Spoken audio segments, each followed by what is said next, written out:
Hey y'all, happy Sunday and welcome to this week's live Q&A session. This is the portion of the show where we allow YouTube to send out notifications that we're going live. If you're watching this live Q&A on replay, please scrub ahead until this graphic disappears and the actual show begins. If you're watching live and you have any comments or questions, please go ahead and put them in the live chat. But for now, grab a beverage, sit back, and relax while the countdown timer does its thing. Then we'll get started.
Ahoy, everybody. Happy Sunday to ya.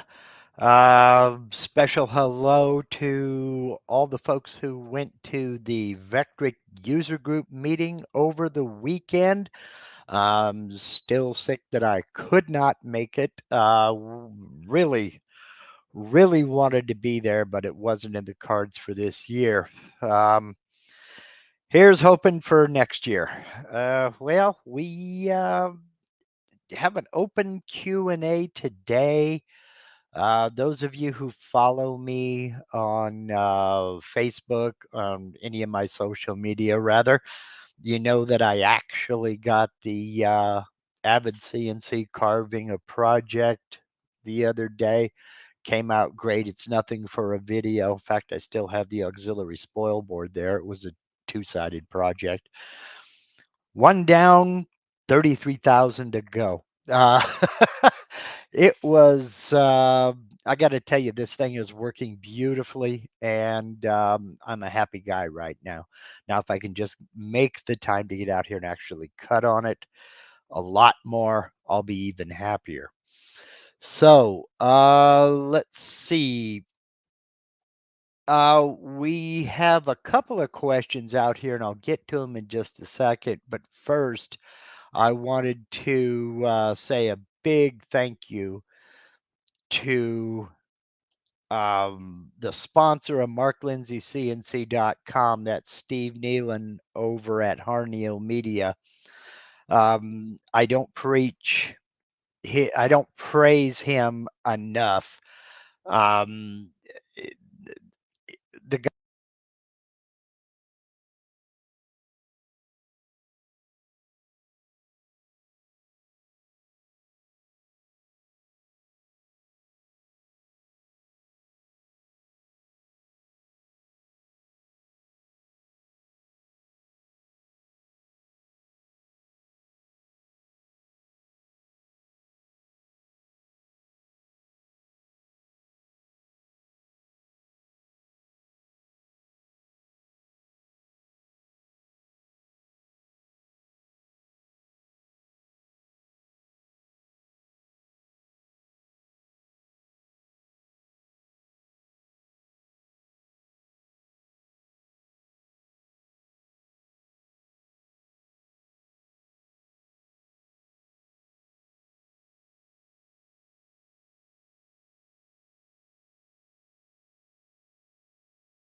And let's see, do we have audio now? Am I doing okay? My audio should be back. Okay, we've got, all right, there we go. Okay. Well, I'm sitting here singing the praises of my website sponsor. Um, I've got a USB port, I think, that's going out. So I got to remember not to plug the dongle for this headset into that USB port because it just went to sleep or something. I don't know. So let me try that again. And as I said, I need to sing the praises of my website sponsor, Steve Nealon over at Harneal Media. the guy is dynamite, the guy's fantastic. It's 100% personal service. Like I said, if you're looking to create a web presence or improve your web presence, you want a website with a web store to sell your CNC projects, Steve is the guy to talk to. And that's the key right there. You are not talking to some nameless, faceless entity. You're dealing with Steve, and he will hook you up. The guy, he's everywhere. He's dynamite. So, Harneo Media, there's a link down in the description of every video on my channel. I can't say enough good about him. Hit him up. He will take care of you. And thank you for everything, Steve. I appreciate you more than you'll ever know. Okay, let's go ahead and get into your questions. We've got a couple of questions on sheets. And the first one is from Dwayne Ruthig.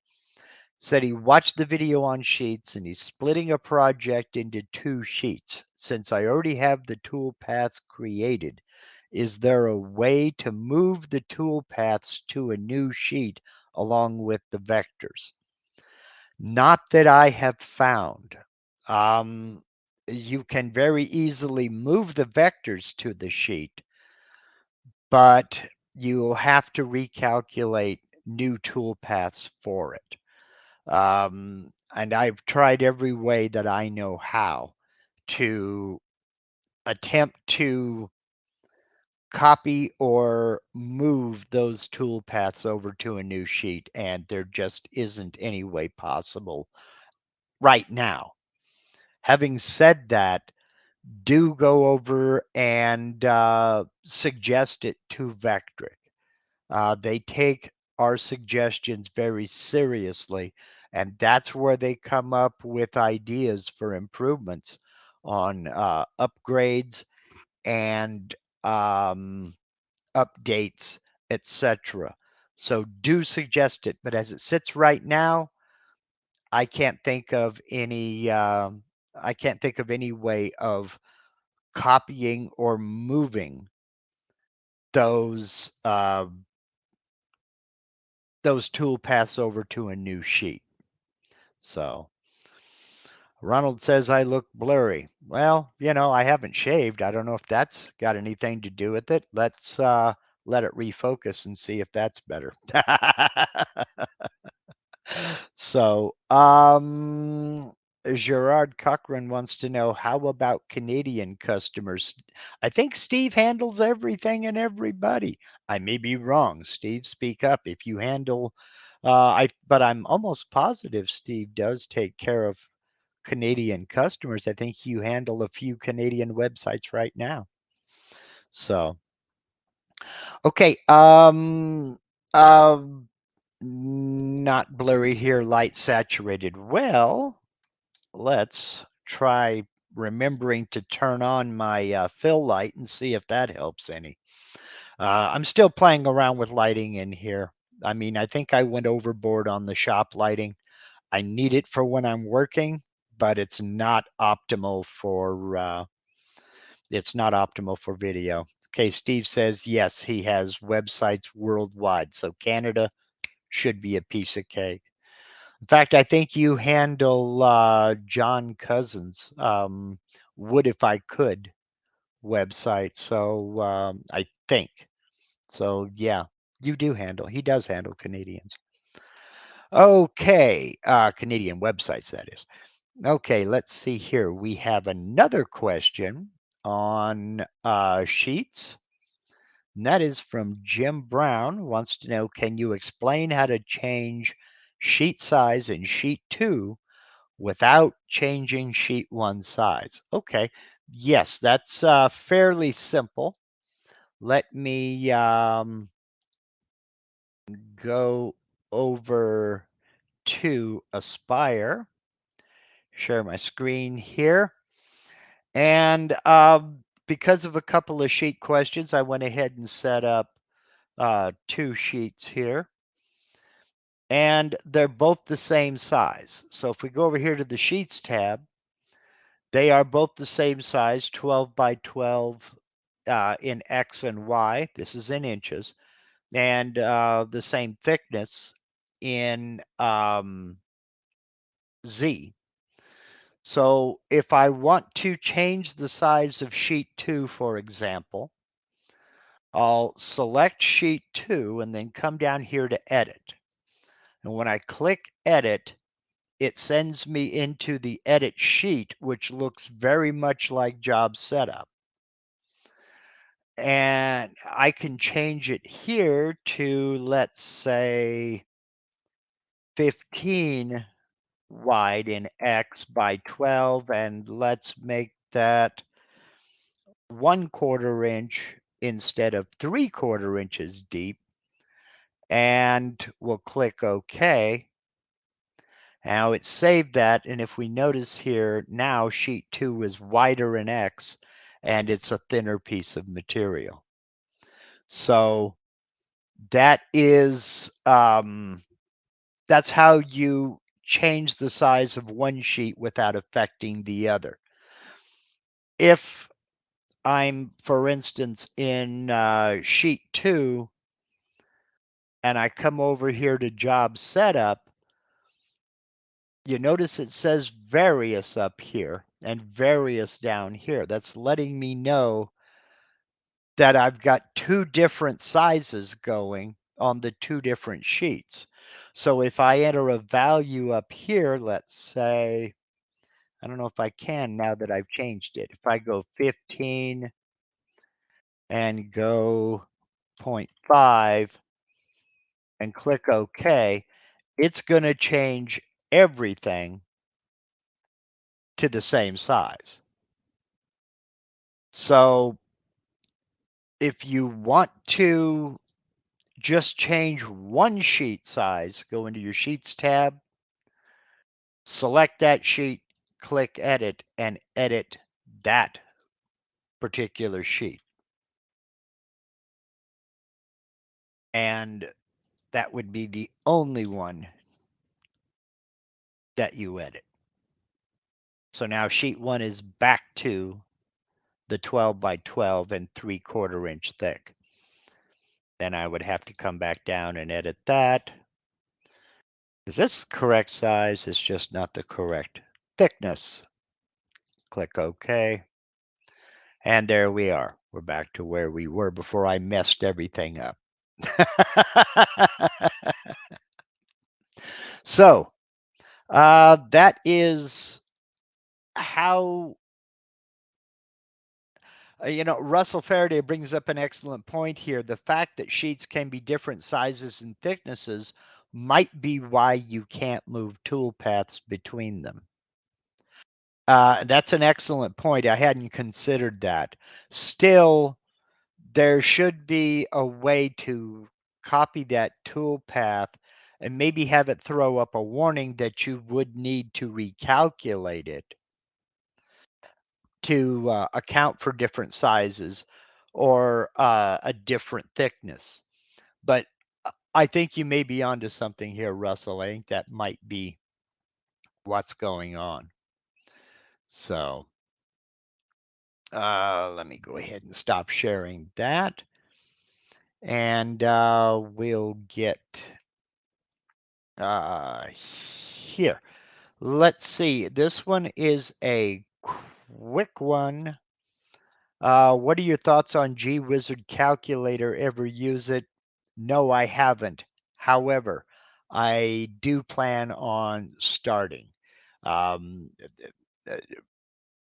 Chip loads and feeds and speeds and things like that is not something I put a lot of effort into learning with the Gatton CNC.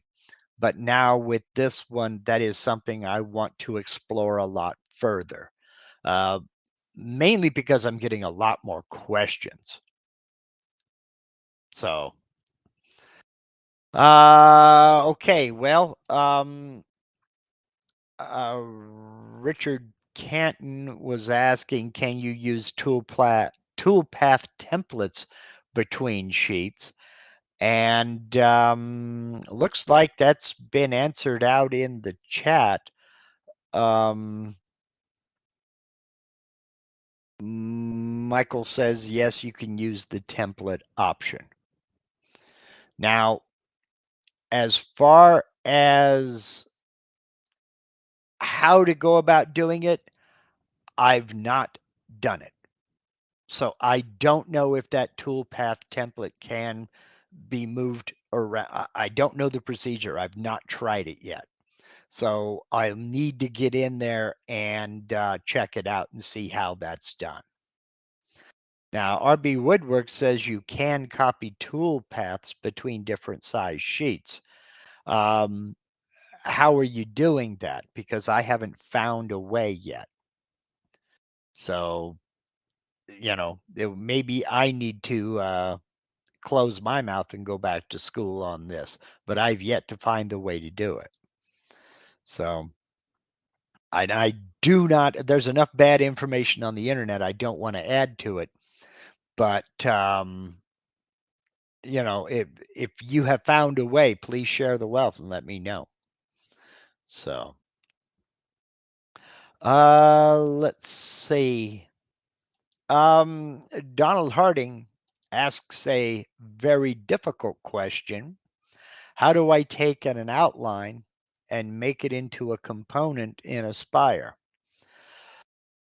Yeah, that's a very complex question because there are so many ways of going about it, and it depends on what you want to do. I'll go ahead and go back over to Aspire and give you a real brief demonstration. Get back over here to sheet 1 and activate that sheet. And I've got a vector here. Select that vector, go into the modeling tab, and up here in Aspire, you have create a shape from the vector outlines. And this is Aspire only. There is no such option in VCarve Desktop or VCarve Pro because neither of those are 3D modeling programs. So with the vector selected, it's asking me what kind of shape profile do I want. We'll go for an angular profile. Now it's going to ask me for what degree angle I want. Let's go for something simple like 35-degree angle here. It's asking me for a base height, and do I want it to be no limit to the height? Do I want to limit the height, scale to an exact height, or whatever? There are so many options here that it becomes more and more complex as you get into it. And this is where the learning curve and getting in and playing with it comes into play. And let's make it a height of 1/4 inch just for giggles. We'll name the component rectangle, click apply, close, and I've got a 3D component. It's that simple. I say it's that simple because I didn't need to get into any of those different permutations of how I wanted that shape to be. It's basically just a straight angled piece. Oops, I'm in the wrong one. There we go. I didn't adjust the base height. I didn't put any tilt on it. I didn't even play with the combine mode. So there are so many variables.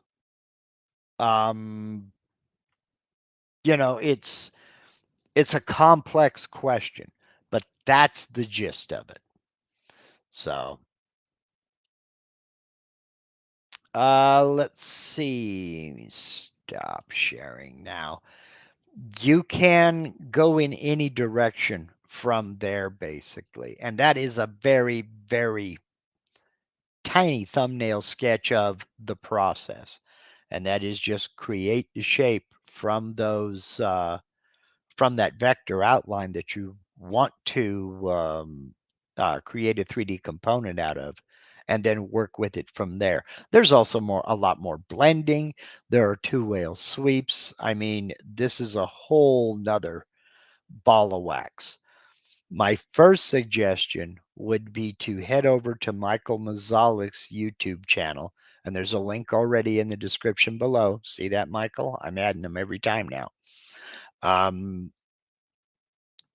Head over to his YouTube channel, and he has a series on creating 3D from for the beginner, and it's a very, very good series, very comprehensive, and he gets into those different permutations that you can add or move or uh, blend or sculpt or just smudge. I mean, all kinds of different options and variables that can be put into even a simple 3D shape like I just created. I'm pointing to my other monitor like you can see it. So, you know, what can I say?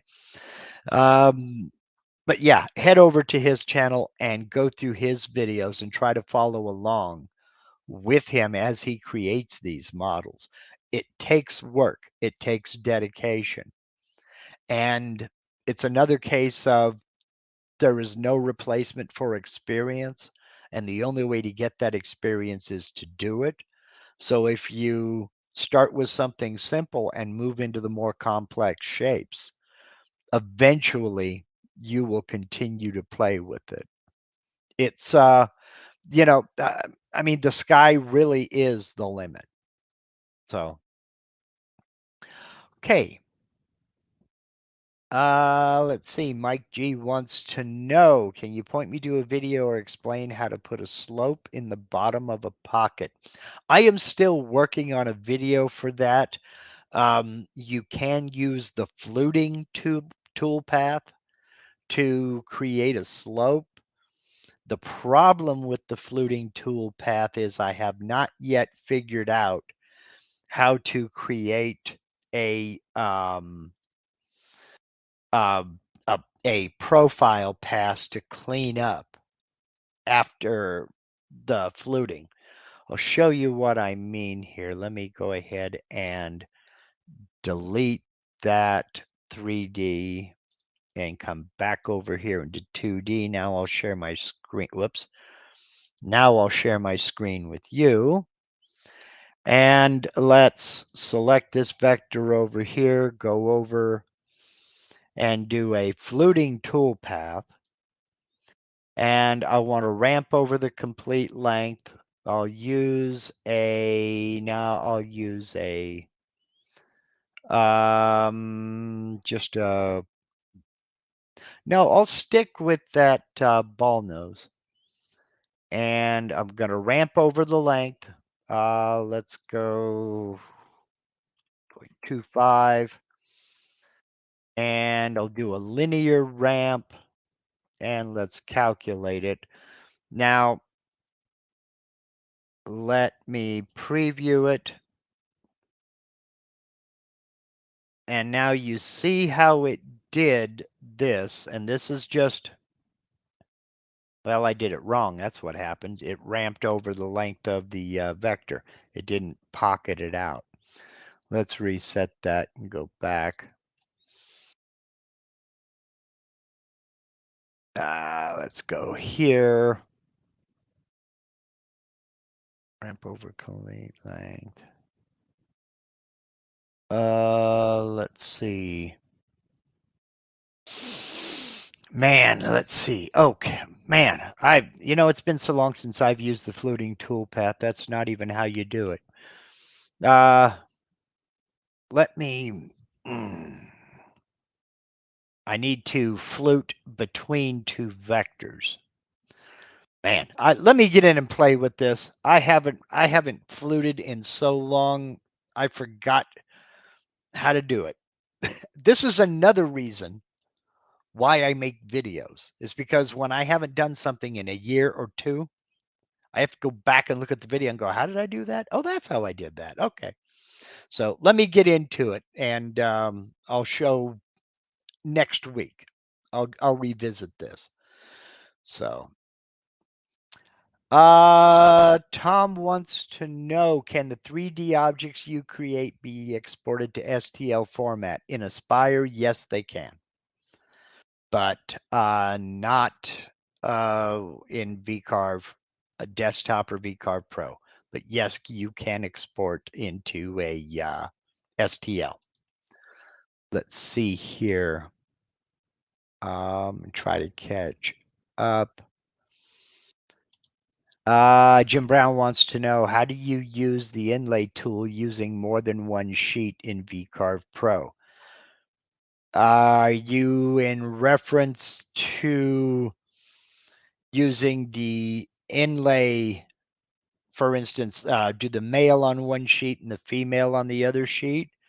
That's pretty straightforward. You would select one sheet and calculate the male tool paths, then move over to the second sheet and calculate the female, or vice versa, whichever. And then tool paths are calculated for each sheet individually. So if that's what you were in reference to, if not, please explain a little further. Okay, that's what you were in reference to. Then yes, just simply, as I said, create the male tool paths on one sheet, and then go over to the other sheet and calculate the female tool paths there, or vice versa, as I said. Mike G, I will get into that a little bit further, and I'll follow up on this next week. Like I said, it's been so long since I've used the fluting toolpath to attempt to do that. It's not even funny. Just know if you cut when you cut the flutes, it will not do a profile perimeter toolpath to clean up any cusping that you have down in the bottom of that pocket. Now, if you're using Aspire, you can create that rectangle using subtract and then tilt that bottom down, for instance, and it will clean out the entire thing. But Russell Faraday says, having sliced a model, I wonder if you can export the slices as separate STL. You know, I've never tried. I do not know. That's something that I need to get into.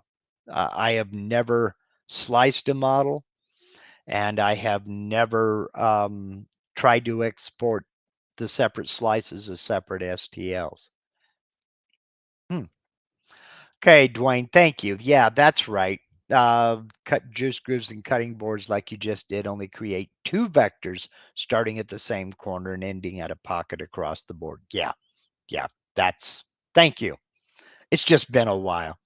I had somebody email me a question on the rotary axis earlier this week, and I haven't used the rotary axis in about 5 years, so I'm scratching my head going, oh my God, you know, which kind of dovetails in with Gilroy here asking me, don't remember if you said if you have any plans for a rotary attachment.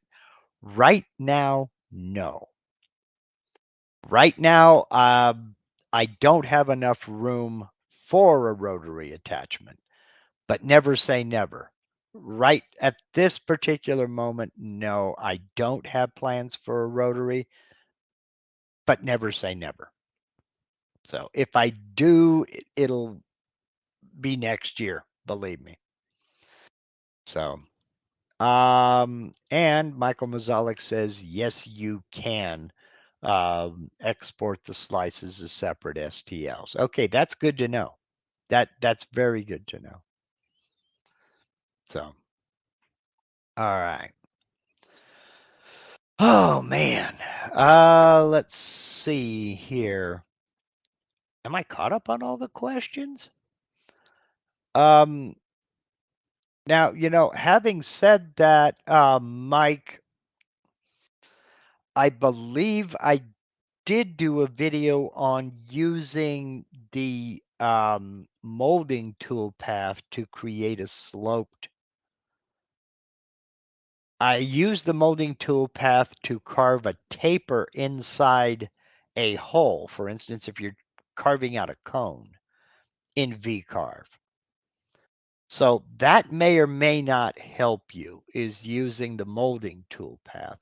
But again, it will not create that last final pass to clean up any cusping that you have down at the bottom of that slope.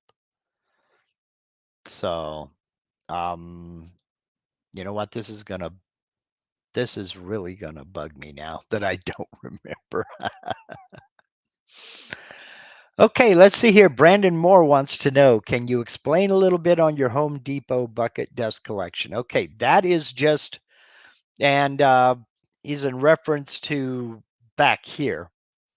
It's basically a rigid shop vac with a bucket mounted right above it on a little roll around stand. And it's got Home Depot's version of I guess you pronounce it a Thien baffle. It's called the dust topper. And that's basically just my shop vac. It's not dust collection. You can see I got the 4-inch dust collector running over here for the CNC. I do use it for my random orbit sanders and my table saw and my chop saw, but I don't use it for the CNC. It just can't keep up. And basically all it is the shop vac is plumbed straight into the top of the dust topper. And then there's an outlet right there in front. That's where the vacuum hose plugs in. And it takes in through the vacuum hose through that dust stopper and drops down into that 5-gallon bucket. And it works. I mean, it works very well. It's not as good at filtration as the dust collector, obviously, but it does do a good job. A shop vac will never move as much air as a dedicated dust collector will. And I never really I'm old school. I have walked through and moved so much dust, it's not even funny. But I never really put a bunch of emphasis into dust collection until I got a CNC router. I've got to tell you that it's a complete and total game changer. So just I'm here to tell you, nothing beats a dedicated dust collector. And this is the El Cheapo Harbor Freight 4-inch dust collector, 2 horsepower. And it works like a champ. It's running through a Super Dust Deputy Cyclone and drops down into a 14-gallon drum down here. And it works like a champ. It really does. To answer your question, I do not use any kind of air filtration at all. If I'm going to be doing something that needs any filtration, I wear a respirator. I wear a respirator when I'm painting or when I'm finishing, and wear a respirator for certain woods. Let me give you a pro tip here. If you are carving aromatic cedar, wear a respirator. It will run you out of the shop. Trust me on this. I know firsthand. So, no, I don't use any filtration other than that filter bag that's on the dust collector. And again, this whole dust collection system is soon to be moved outside, out back. So it won't be there at all. The shop vac will still be here because I use it for other things. But the dust collector will be outside. Well, not actually outside. It'll be an enclosed lean-to, keep things out of the rain. But You know what I mean. Let's see.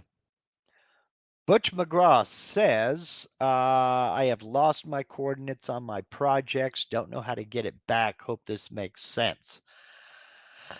Okay, that's another loaded issue. There are several methods of doing this. If you use an XY touch plate like I do on the Avid, or with the triple edge finder like I did on the Gatton CNC,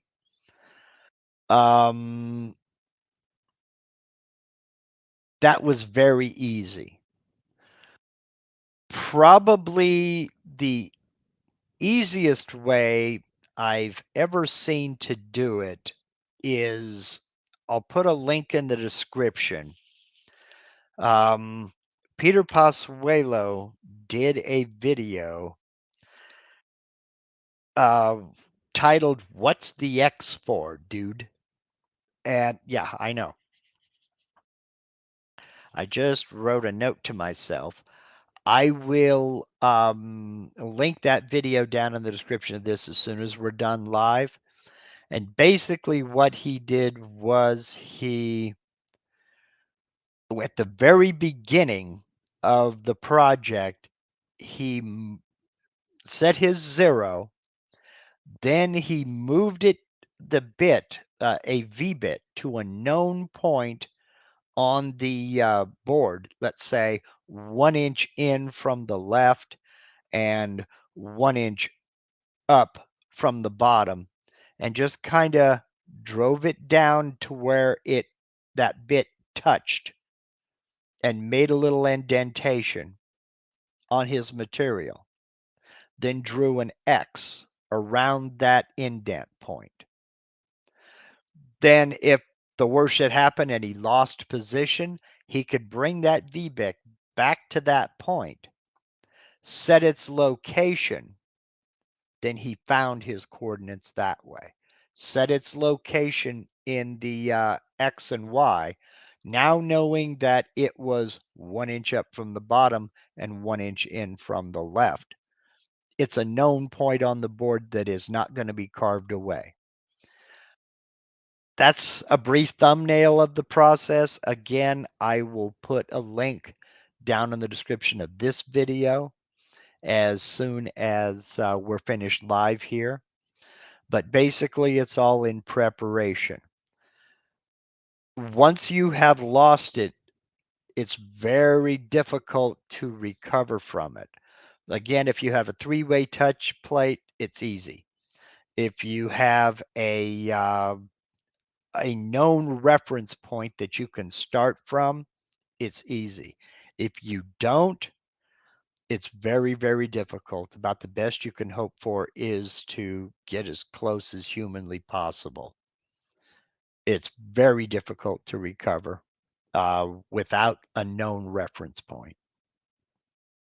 And I really can't go any further than that because it is so difficult. Let's see here.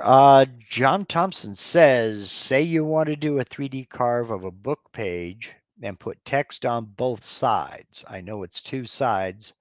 How would you make the page wavy on both sides so you could make turnable pages and stack them on each other to make the book? Are you talking about cutting physical pages to be able to? You're on your own, John. You are on your own.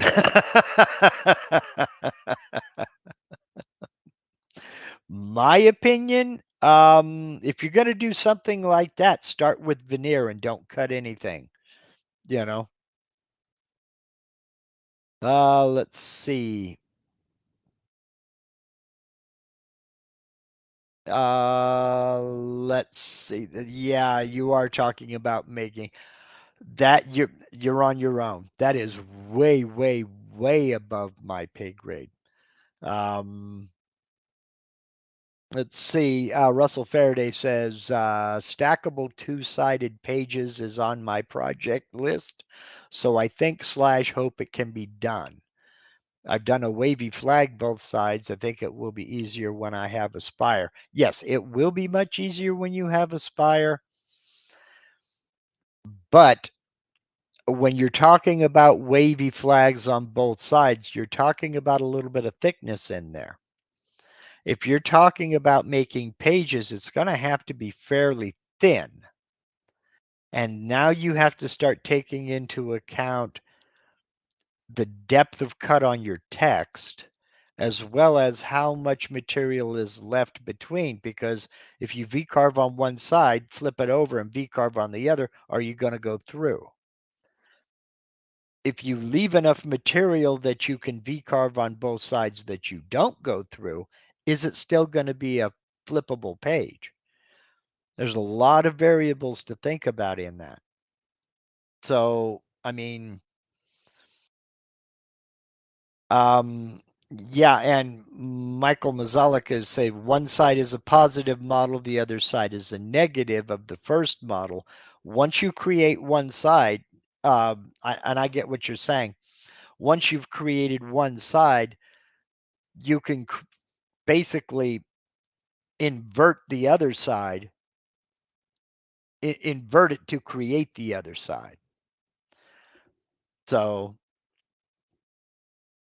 yeah, that's above my pay grade. Again, if you get it perfected, John, I will be bothering you till the cows come home. Believe me, that is something I have never attempted. Wow. Dwayne Ruthig says, sounds like a laser project. Well, the engraving of the text, yeah. But you have that wavy in there, so your laser would have to be capable of moving with the Z to keep it in focus. Because if it's a fixed laser, maybe a diode laser on your CNC that would take that Z into account. But the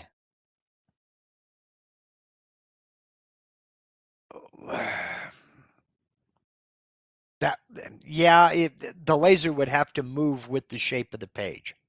That basically is what I'm getting at. So a fixed laser like one of the K40s or something like that wouldn't be the right type, but a diode laser on the CNC would do it. And Gilroy says, speaking of laser, your thoughts on adding a diode laser to the Avid versus a dedicated diode CO2 machine? I'm all for it. I mean, it's a good option. The thing you have to remember about diode lasers is they're mainly for engraving and not for cutting. Some of them will cut. Don't get me wrong. But if you want to, it depends on the laser you get and how powerful it is and all this other good stuff. And cutting through even quarter-inch material takes several passes. So let's see here. B. Hammy, cool name, says Vectric has a great new gadget for creating signs using router and laser. Yep. Wait for the forum to show in a week. Will not spoil the fun. Waiting by telling. Shown at Vectric in San Diego. Yeah. There are a lot of things coming out in version 11.5 from what I gather. I don't know any more than the public at large knows now. Folks who went to the user group meeting, they got a preview of what's coming in 11.5. The rest of us haven't. Have no idea when 11.5 is going to start, shipping or trickling in, or the upgrades are going to start coming.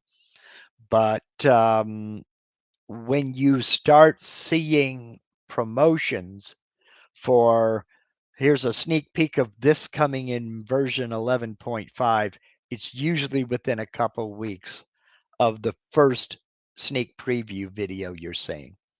So if they hold true to form, but past history, that's what they've done. When something new is coming along, they start putting out the promotions. It's within a couple weeks that the release will come out. And believe me, when it's released, we will dive into it.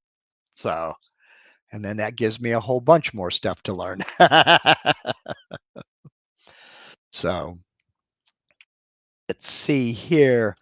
Sargon says you need serious laser like Epilogue laser. It has 3D capability. Yes, if you have a laser that has 3D capability, your problems are solved.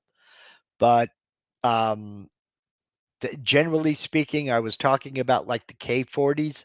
They are a fixed height, and you're basically adjusting a lens to get it focused, or you're raising or lowering the material.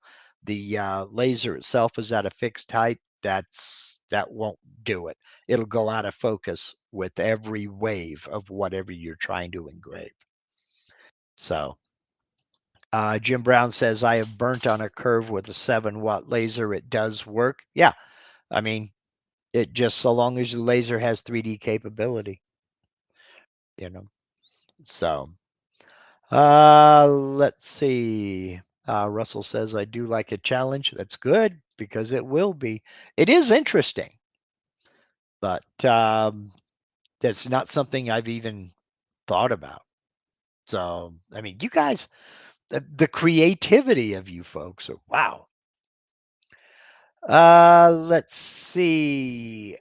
I am not going to attempt to butcher your name. I know you told me last week how to pronounce your name, and I'm not going to butcher it.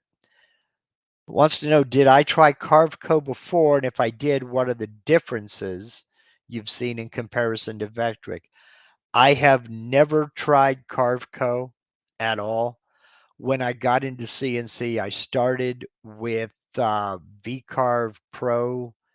I believe it was 7.5, and I bought VCarve Pro 8.0 when it came out. I was using the free trial of 7.5 to use it and see how it worked out.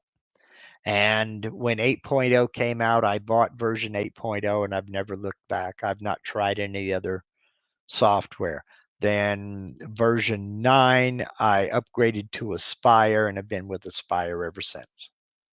So I don't know the differences.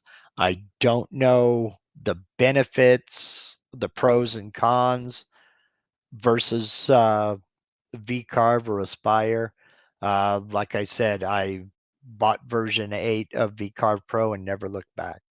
And I've been with Vectric ever since. I think it's great software. If you're a home hobbyist, money is a concern. Um, if you're not selling your projects, yes, it's expensive. But I find I just don't have the problems I see other people having with other software. You know, it's simple, it's intuitive, things are where you would expect them to be. And I'm not an expert with any software. I think I've proved that today. I'm not an expert with any software, but I am an expert at attempting to learn how to use software. And I got to say that the Vectric software has the gentlest learning curve I've ever experienced. I was introduced to the PC and AutoCAD the same week in 1997. And I've attempted to learn several different software titles along the way. And I've forgotten more about AutoCAD than I've ever used because I just don't use it that much. In fact, I haven't used AutoCAD in about 10 years. And again, I'll maintain that the Vectric software has easily the gentlest learning curve that of any software I've ever tried to learn. So Brooks Martin makes an excellent point. They also have excellent support. There is a time difference. They're in the UK. They have different holidays than we have, and they're not there on weekends. But if you have an issue and you get a hold of Vectric support, you will get an answer. So let's see. Gilroy says, at least when you buy an Avid, you get a decent Aspire discount. Well, they are a reseller, so they can pass that savings on to you. So let's see. Gary Mercury says, Vectric is awesome. We just need to adjust our thinking about how things are carved out, like adding an extra box around your design. There's a lot to that. Let me rephrase that. There's a lot of truth to that. I mentioned in one or two videos when I was using VCarve Pro, I want to say I was in version 8.5 at the time, that sometimes you have to train your brain to start thinking in terms of VCarve, because when you draw a line, you think I'm cutting that line. When you're V-carving, you aren't cutting that line. You're cutting a space between two lines. You're cutting the area out between two vectors. And if one of them does that, that's what shape your vector is going to take.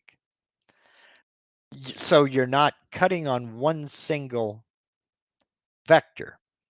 And that drives a lot of people nuts when they get into bitmap tracing, because you have a circle, and in your imaging program, it's just one line that's a circle.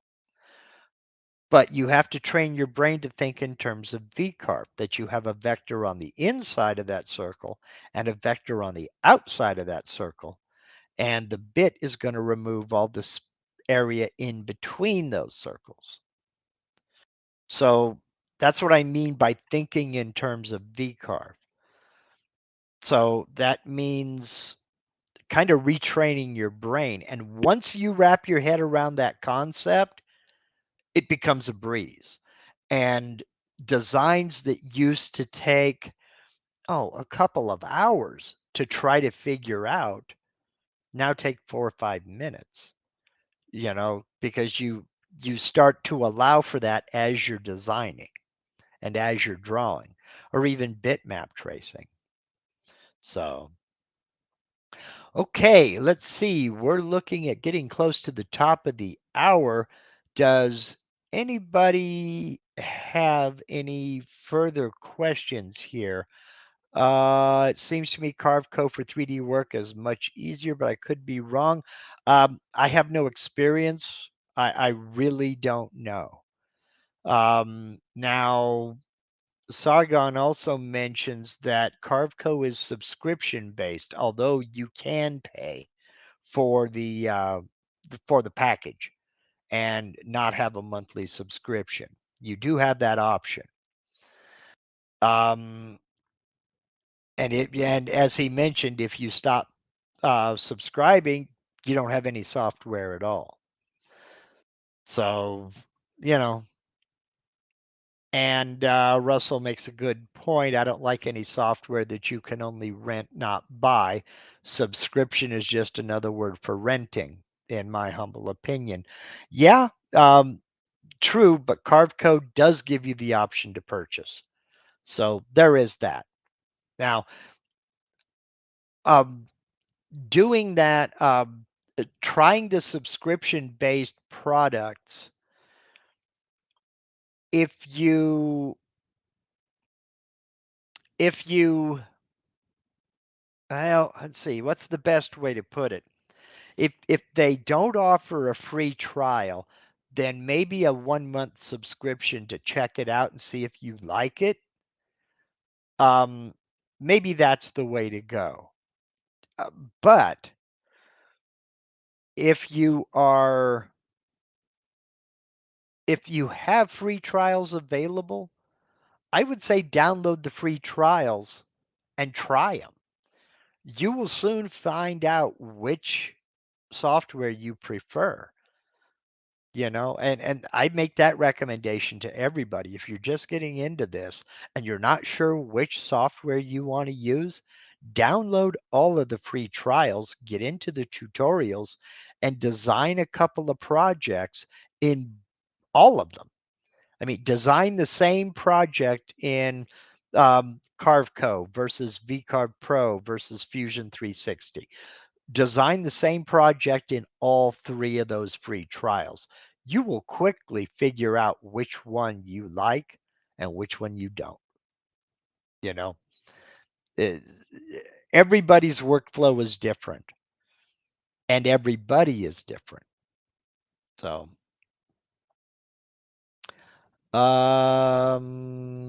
let's see. RB Woodwork says Butch was talking about Vectric in loss of coordinates. Loss of coordinates in Vectric. I don't understand. Maybe we'll have to go into this a little further. Email me and Butch, we can go from there.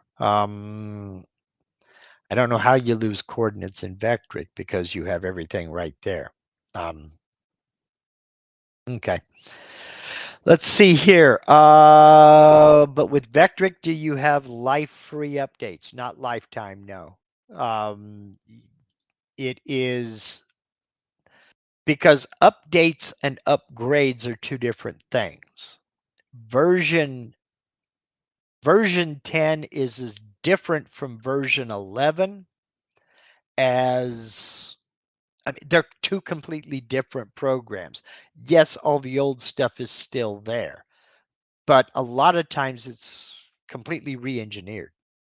So there are added tool paths, there are added setups.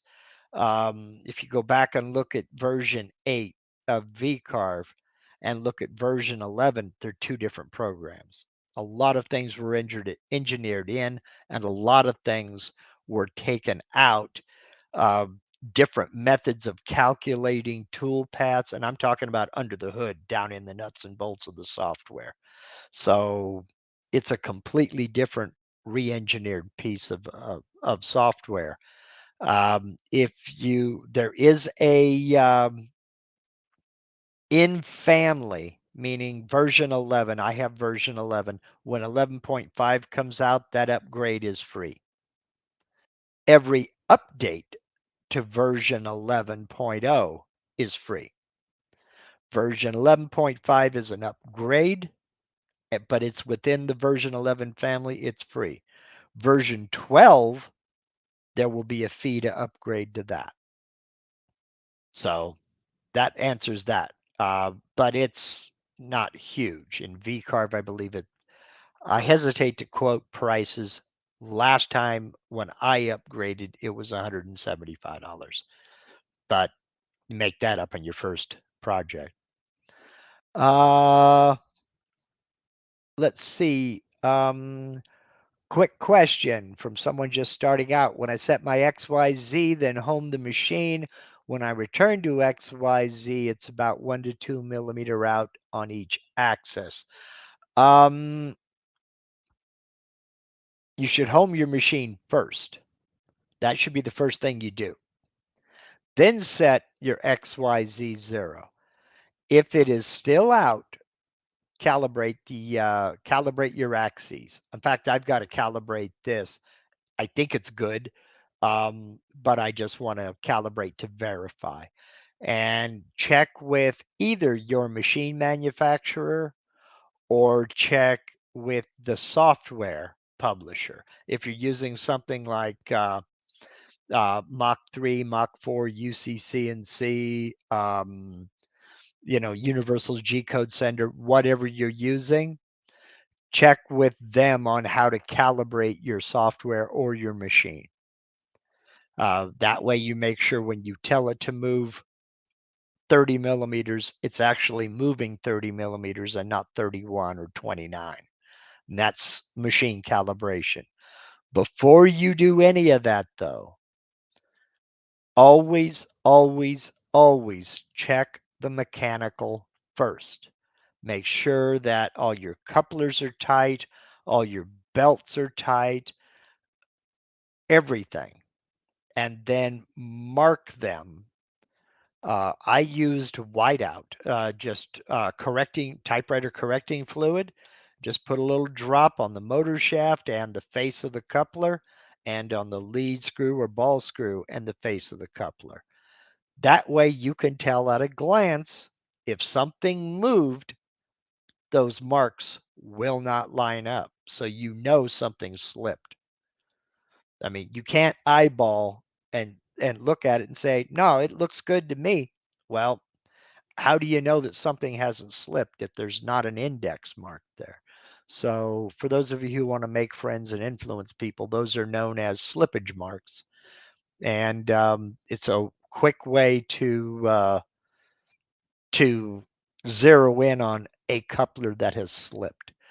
So tighten everything up, set your belt tension correct and everything, put on slippage marks, then calibrate the machine. But always, always, always home first, home before you set your XYZ zero. I'm going to be doing a video specifically on zeroing, work offsets, and things of that nature. Won't be next week, but it'll be pretty quick. Okay, let's go ahead and wrap this up. As far as next week is concerned, I am not certain what the video is going to be just yet. I am doing some tests on the Pirate, but it will not be a Pirate video. I might, well, I'm not going to speculate. I'm not exactly sure what next week's video is going to be, but you'll find out when I do. So for right now, let's go ahead and wrap this up. Again, I will put a link of to Peter Passuelo's video, What's the X4 Dude, he calls it. In fact, there is already a link to Peter Passuelo's YouTube channel in the description below. If you want to go to his channel and look for it, you'll have to scroll back. It's quite a ways back there. But it's a good video. Again, I'll find the link and I'll post it in the description of this as soon as we're done here. I want to give a special shout out and a special thank you to all of my channel members. Channel members, again, members only live stream tomorrow at 5:30 Pacific, 8:30 Eastern. The guest I had lined up, that's going to be moved down the road a little bit. We had a scheduling conflict. He is going to be on the Sunday live stream on September 9th, and that is Russ Tyndall from Blue Line Wood Flags. We're going to talk to him about his specialty of making the thin blue line wooden flags, incorporating some 2D designs, badges and insignia for police, fire, military, and it's going to be a good show. He does some great work, and I really am excited about him coming on and discussing his specialty with us. So that is October 9th, Sunday, October 9th at noon Pacific, 3 Eastern, right here. Russ Tyndall from Blue Line Wood Flags. I'll put a link to his channel down in the description of this video now that I'm talking about him. But members, tomorrow night, I do have an interesting conundrum that somebody sent me. We're going to find the cause and the cure for it. I'll see you tomorrow evening. If you'd like information on how to become a channel member, click the join button down next to the subscribe button. A panel will open up and a video will play that'll tell you all about channel membership. I hope to see you there tomorrow evening. Thank you to everybody. Now go enjoy the rest of your week. I mean, weekend, what little there is left of it. Go do something cool. Go make some chips. go fire up the barbecue. I mean, it can't be raining everywhere. It's not raining here. Have a good week and see y'all next weekend. Thank you, and y'all take care.